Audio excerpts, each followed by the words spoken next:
आप सभी विद्यार्थियों का इस चैनल पर हार्दिक स्वागत है। इस टॉपिक में जीके के महत्वपूर्ण उन प्रश्नों को देखेंगे जो 2025 की प्रतियोगी परीक्षाओं में आएंगे। तो जो बच्चे इस चैनल पर नए हों, चैनल को सब्सक्राइब कर लें। पहला आपका प्रश्न है, खट्टे फलों में कौन सा एसिड होता है? खट्टे फलों में कौन सा एसिड होता है? Citric acid. साइट्रिक एसिड के कारण ही जो फल होते हैं वह खट्टे होते हैं। भारत की राष्ट्रीय नदी का नाम क्या है? भारत की राष्ट्रीय नदी का नाम क्या है? गंगा। इसमें जितने भी महत्वपूर्ण प्रश्न हैं वे सभी बेसिक से हैं।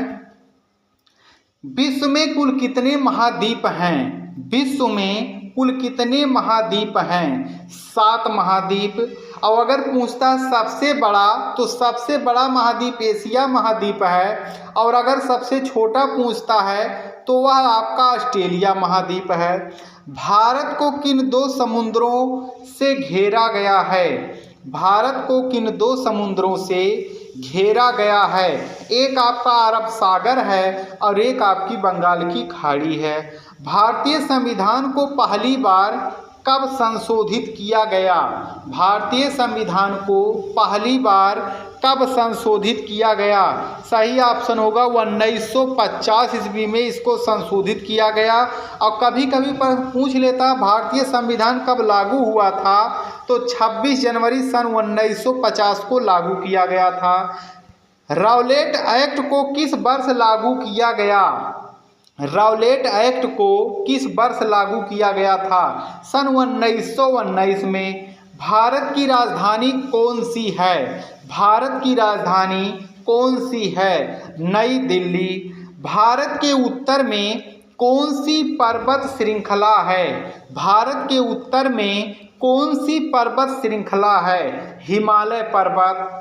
दुनिया का सबसे गहरा महासागर कौन सा है? दुनिया का सबसे गहरा महासागर कौन सा है? प्रशांत महासागर।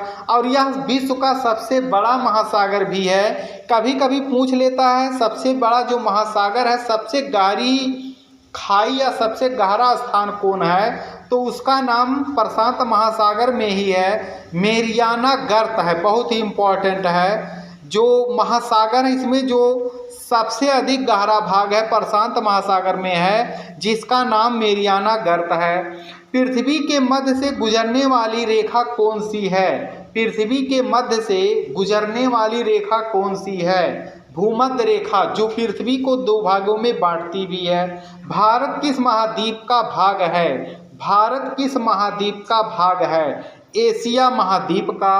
भारत का एकमात्र रेगिस्तान कौन सा है? भारत का एकमात्र रेगिस्तान कौन सा है? थार मरुस्थल। और अगर पूछता है विश्व का सबसे बड़ा रेगिस्तान, तो वह आपका सहारा है, जो कि अफ्रीका महाद्वीप में है। भारत के राष्ट्रपति कौन हैं? भारत के राष्ट्रपति कौन हैं? श्रीमती द्रौपदी मुर्मू। दुनिया की सबसे ऊंची पर्वत चोटी कौन सी है? दुनिया की सबसे ऊंची पर्वत चोटी कौन सी है? माउंट एवरेस्ट, जो कि नेपाल में पड़ता है। यह जो पर्वत है वह हिमालय पर्वत में ही है। मनुष्य सांस लेने के लिए कौन सी गैस उपयोग करते हैं? Oxygen gas. संसद में कौन से 2 हाउसेज या 2 सदन हैं? तो इसमें 2 सदन जो हैं, लोकसभा और राज्यसभा। लोकसभा को निम्न सदन कहा जाता है और राज्यसभा को उच्च सदन के नाम से भी जाना जाता है। लाल ग्रह के रूप में कौन सा ग्रह प्रसिद्ध है? लाल ग्रह के रूप में कौन सा ग्रह प्रसिद्ध है? मंगल ग्रह। रामायण के लेखक कौन थे? रामायण के लेखक वाल्मीकि थे। भारत में ब्लू सिटी के नाम से किस शहर को जाना जाता है?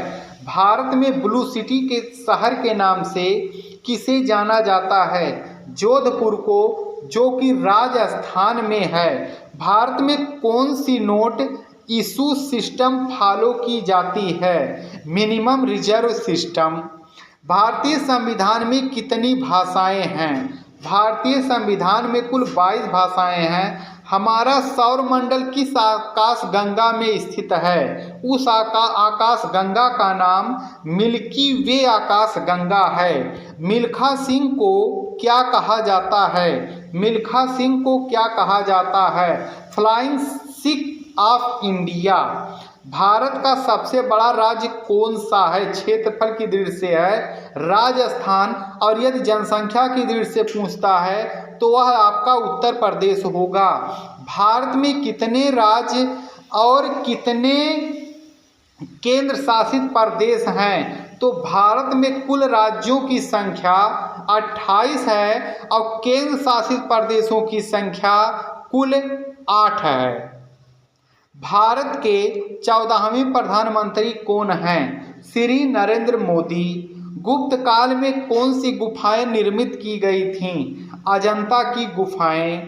7 अजूबों में से कौन सा अजूबा आगरा में स्थित है? ताजमहल, जो कि बहुत अधिक फेमस है। सह्याद्री को, अगला प्रश्न है, सह्याद्री को और किस नाम से जाना जाता है? यह एक हिमालय पर्वत का नाम है, द वेस्टर्न घाट्स। भारत की सबसे पुरानी पर्वत श्रृंखला कौन सी है? अरावली पर्वत। क्वेश्चन पूछ लेता है, भारत का सबसे पुराना पर्वत कौन सा है? अरावली पर्वत है, जो कि राजस्थान में है। मानव शरीर में रक्त पंप करने वाला अंग कौन सा है? हमारे रक्त को पंप करने का कार्य हमारा हृदय करता है। दिन के समय पृथ्वी को प्रकाश देने वाला मुख्य स्रोत कौन है? सूर्य। सूर्य के कारण ही पृथ्वी और अन्य ग्रहों पर प्रकाश मिलता है। हमारा राष्ट्रगान किसने लिखा था? इसे रविंद्रनाथ टैगोर ने लिखा था। मनुष्य के शरीर में कुल कितनी किडनी हैं? मनुष्य के शरीर में कुल 2 किडनी हैं। भारत गणतंत्र दिवस कब मनाया जाता है? भारत का गणतंत्र दिवस कब मनाया जाता है? प्रत्येक वर्ष 26 जनवरी को। भारत का राष्ट्रीय पशु कौन सा माना जाता है? भारत का राष्ट्रीय पशु कौन सा माना जाता है? बाघ। भारत के गृह मंत्री कौन हैं? भारत के गृह मंत्री कौन है प्रेजेंट में? अमित शाह। भारत के वित्त मंत्री कौन हैं? प्रेजेंट टाइम में वर्तमान में श्रीमती निर्मला सीतारमण हैं। हमारे सौरमंडल में किस ग्रह का वायुमंडल सबसे घना है? हमारे सौरमंडल में किस ग्रह का वायुमंडल सबसे घना है? शुक्र का। किस भारतीय ने प्रबुद्ध भारत पत्रिका शुरू की? किस भारतीय ने प्रबुद्ध भारत पत्रिका शुरू की? स्वामी विवेकानंद ने। बौद्ध धर्म की स्थापना किसने और कहाँ की थी? बौद्ध धर्म की स्थापना किसने और कहाँ की थी? गौतम बुद्ध ने लुम्बिनी में, जो कि अब नेपाल में है। भारत के रक्षा मंत्री कौन हैं? भारत के रक्षा मंत्री श्री राजनाथ सिंह हैं। अशोक के स्तंभ और शिलालेखों के लिए कौन सा साम्राज्य प्रसिद्ध था? मौर्य साम्राज्य। कौन से गुप्त शासक को भारतीय नेपोलियन के नाम से जाना जाता है? किस गुप्त शासक को भारतीय नेपोलियन के नाम से जाना जाता है? समुद्रगुप्त को। प्राचीन भारतीय ग्रंथों की अधिकांश रचनाएं किस भाषा में लिखी गई थीं? संस्कृत भाषा में। जो हमारे प्राचीन भारतीय ग्रंथ थे वे सभी संस्कृत भाषा में ही लिखे जाते हैं। साफ दृष्टि के लिए न्यूनतम दूरी कितनी होती है? साफ दृष्टि के लिए न्यूनतम दूरी कितनी होती है? 25 सेंटीमीटर। समतल दर्पण की वक्रता त्रिज्या कितनी होती है?